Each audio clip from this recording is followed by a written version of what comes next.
So ito na kaya ang pagkakataon na makakakita tayo ng talagang isang kilalang former NBA star like Kenneth Farid dito sa PBA matapos ngang maglabasan ng ilang mga rumor posts online na tila kinokonekta sa SMB. So si Kenneth Farid nga ay kilala bilang isang high-flying big man dati sa NBA at dahil sa kanyang high energy parati sa paglalaro at pagiging halimaw sa rebounding, nabansagan nga siya the Manimal. So bagamat wala pang konfirmasyon tayong naririnig sa SMB management, ibig sabihin lang nito, ito'y nananatili pa lamang rumor. Pero para sa opinion natin dito, kung matuloy man itong Kenneth Farid sa SMB, paniguradong mag-fit nga po sa system ng SMB ito, lalo na yung pagiging physical nito as a big man. So sa madaling salita, magiging malaking impact na player ito sa team. Dahil si Farid, kilala ito sa kanyang pagiging halimaw sa court, mapa-opensa man yan or depensa.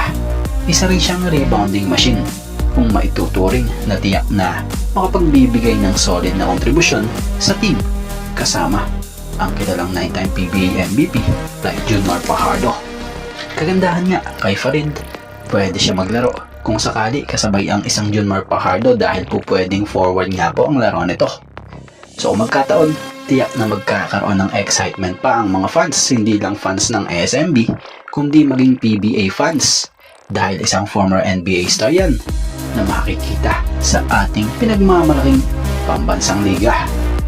Lalo't may karanasan talaga siya sa mataas na mga kompetisyon nga tulad sa NBA at international tournaments tulad ng FIBA World Cup. So kung sakaling matuloy, magiging interesting ang chemistry nito sa team. Panigurado, mas magiging threat sila at contender na team sa Commissioner's Cup kung magkataon. At maiba tayo about kay Benny Boatwright. Marahil marami ang magtatanong dyan, bakit hindi na lang kunin si Benny Boatwright? So speaking of Benny Boatwright, mukhang walang kasiguraduhan din kung si Boatwright nga maglalaro muli sa PBA para sa team ng San Miguel Beermen. Lalo pat ito ay kakapirma lamang sa isang team sa Korean Basketball League. So tingnan pa rin natin dahil SMB management pa rin naman sa huli ang magdedesisyon kung sino ang import na kanilang gagamitin next conference. So kayo, ano ang opinion nyo at reaction nyo sa tulad ng tinalakay natin ito? Dwight Howard and DeMarcus Cousins, mga kilalang former NBA superstar at mga minsan na ring naglaro bit-bit ang bandila ng Pilipinas bilang mga import. So nito nga lang, may nabasa tayong post na inside of the PBA na ating yung bibigyan ng reaction at opinion na kung saan sinasabi sa post nito, breaking, Converge pinagpipilian kung si Dwight Howard o DeMarcus Cousins ang kukunin nilang import sa Commissioner's Cup. So speaking of Dwight Howard and DeMarcus Cousins, kahit sino siguro sa kanila, goods na dyan. Biruin mo mga former NBA star yan na kaya pang maglaro at makipagsabayan kahit sa mga mas bata pa nga sa kanila, kahit pa sabihin ito yung mga veterano na. So siguro syempre so availability magkakatalo dyan at syempre sa mapagkakasunduan.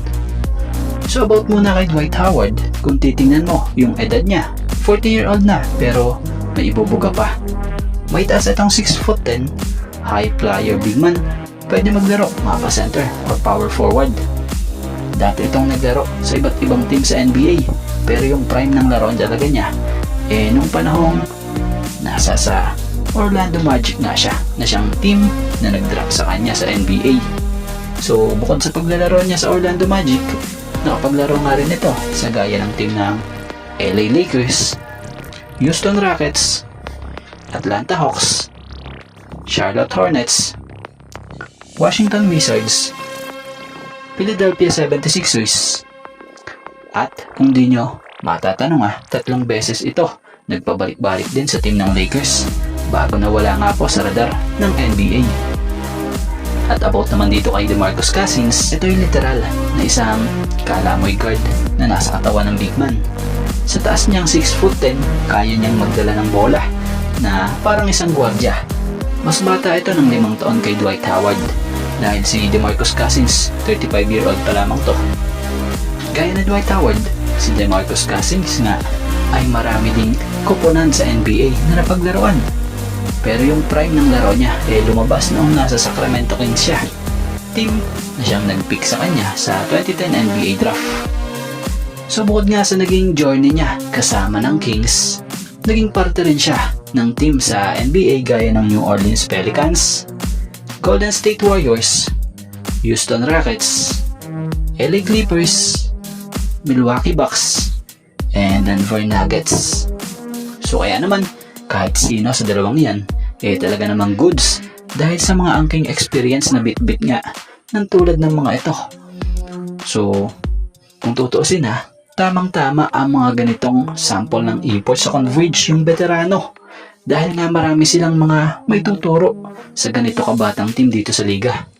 So kung titingnan nyo yung lineup ng Converge, ang dami ng bata dito kumpara sa mga veterano. Kaya naman, kung kayo naman ang tatanungin sino sa tingin at opinion nyo ang babagay na import sa Converge kung sakali?